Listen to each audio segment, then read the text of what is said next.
Charlie Kirk's assassination could have been a moment of national unity, a line in the sand where everyone stepped back from the edge.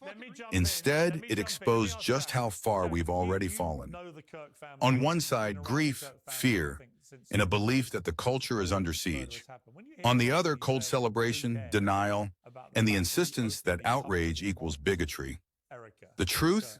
It may be buried somewhere between Erica Kirk's tears and the chants of the crowd in London. But wherever it is, the middle ground is vanishing fast. It's very angry, Piers, you know. And here's the thing is she's seeing all of it. She's going to see all of it.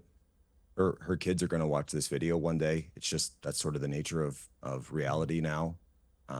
They will see all of this and they will see the reaction. And I just hope that those of us who knew Charlie, worked with Charlie, who knew Charlie beyond the, you know, TikToks and short videos can also be there for those kids as they grow up to let them know who their dad was. And kids are going to grow up and watch old episodes of Piers Morgan uncensored. How performative is this? Is everybody here? Did we all get like a script before the show? What? They watch a lot of old episodes of the JFK. You make the left look so bad, and you don't even realize it. You are seriously so embarrassing. Okay, yeah. God. You can talk to your best friend. You really Glenn are. Beck about I mean, it like, later, you know, have another feel 30-minute conversation about it, Anna. Maybe I will. Maybe I will talk to Glenn Beck about it. Oh, is that is that naughty? Is it how naughty? many conversations have you had with Nick? You had more conversations with Nick than anyone. So mean. Oh no, not the meanies on Twitter.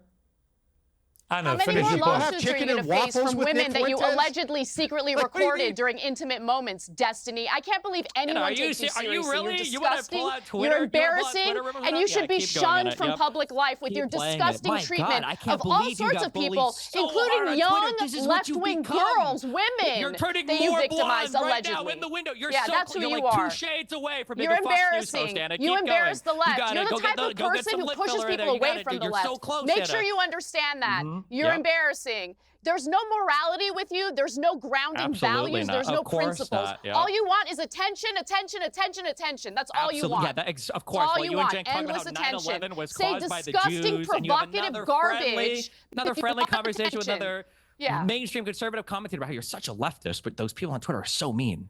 Having a debate or dialogue doesn't automatically mean that you agree with everything they have to say. It means you're coming together when you sit down and you're exchanging ideas and then debating them. No, I don't agree with everything they have to say. What are you talking about? Yeah, you do. I don't agree with everything they have to say. But you know, I'm an adult. I can sit down and have a mature debate or conversation. And you have no disagreements about anything on the right? Yeah, that's called agreement. I do have criticisms for the left.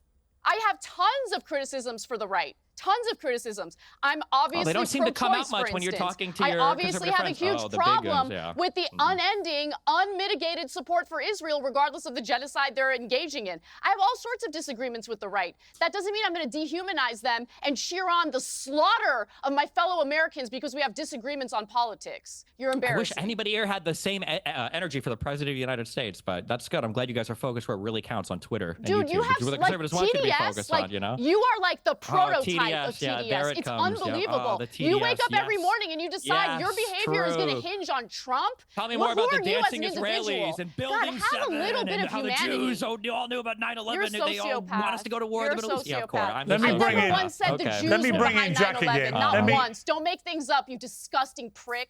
Let me bring in Jack again. Jack, Peter Navarro earlier was talking about directly to Elon Musk about, in his view, the urgent need for Elon Musk to detoxify X, given that he owns the platform, and that he blamed X for a lot of the toxicity in public discourse. What do you feel about that? Well, you know, I think there's obviously a tension between, you know, standing and wanting free dialogue and freedom of speech, but also maintaining a line beyond calling for violence and calling for direct violence or direct criminal activity. So, you know, X in its original Twitter fashion, if you go all the way back to, you know, 2012, 2010, when it was really getting going, they used to pretty much the main things that were banned or would get taken down or get accounts banned were posting of direct addresses of people's, or doxing, or posting direct threats to violence. And so I think there needs to be that line set of, this is acceptable discourse, this is a back and forth, but the idea that a direct call for violence should be banned, I think that's something that I would support. Andrew, what do you feel about the social media aspect of all this? Do you think that it is culpable to a degree in the surging toxicity of debate about these things? Look, social media is a tool. And what social media has done right now is it's allowed us to get a glimpse into leftist ideology, finally. Yeah. And we get to see the insane madness that was always there. And the fact of the matter is that, here on the panel right this second, you have a guy who celebrated a multitude of these types of things, including telling his co-host that basically Trump, the worst place that the assassin could have put the bullet was anywhere other than Trump. I mean, I got the clip of him doing it.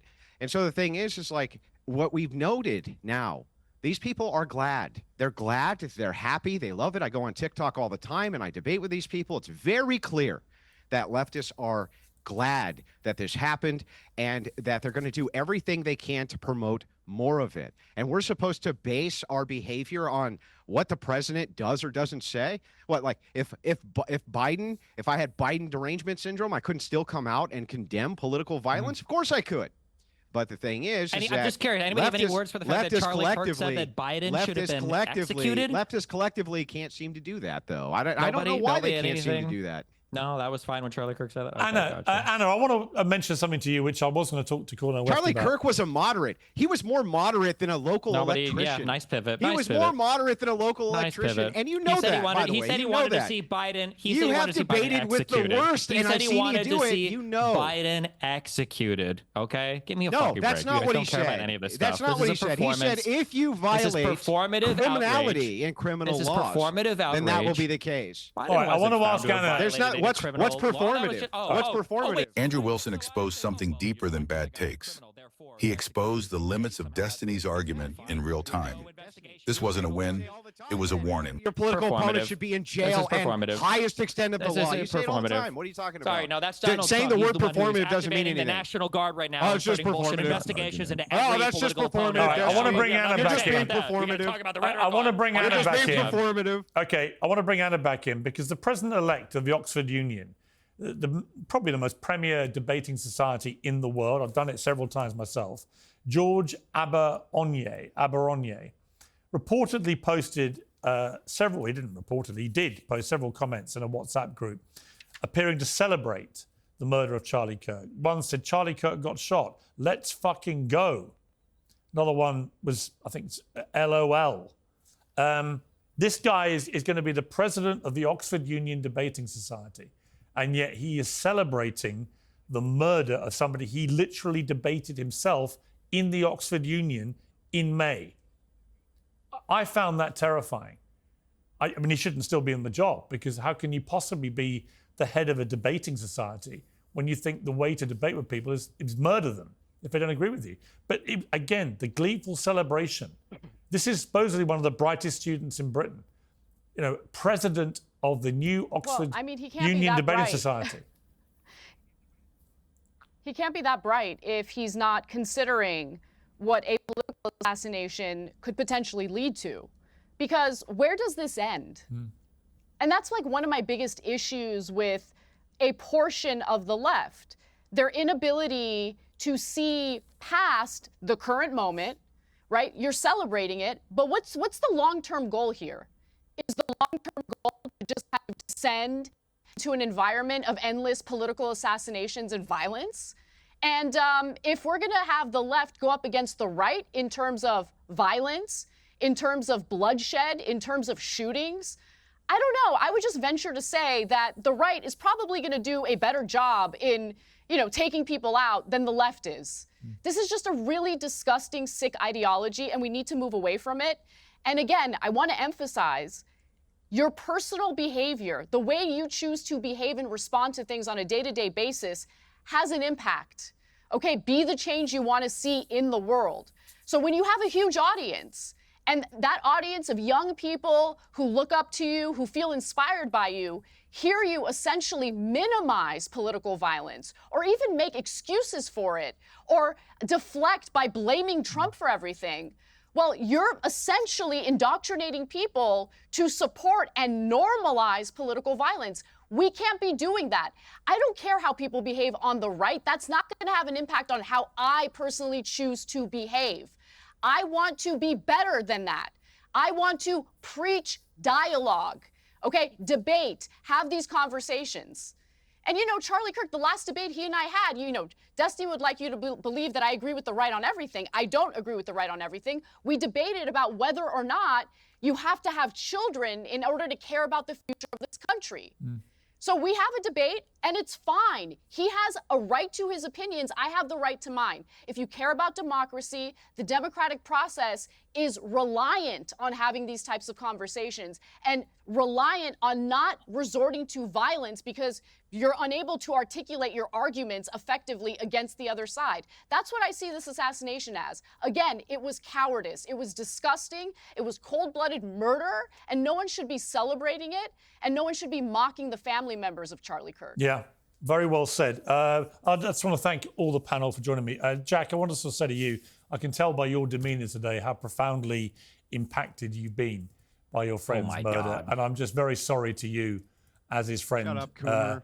That you've had to endure what must have been a hellish week. And actual ghouls. I'd like to send my very best to the family who I know you talked to. And I'm sorry for some of the things you've had to hear from Destiny in this debate. But thank you for coming on despite what you've been going through. So I appreciate it. Thank you, Piers. I'll convey that to them. Thank you very much. Thank you to the panel. Thank you. Piers Morgan Uncensored is proudly independent. The only boss around here is me. If you enjoy our show, we ask for only one simple thing. Hit subscribe on YouTube and follow Piers Morgan Uncensored on Spotify and Apple Podcasts. And in return, we will continue our mission to inform, irritate and entertain. And we'll do it all for free. Independent, uncensored media has never been more critical, and we couldn't do it without you.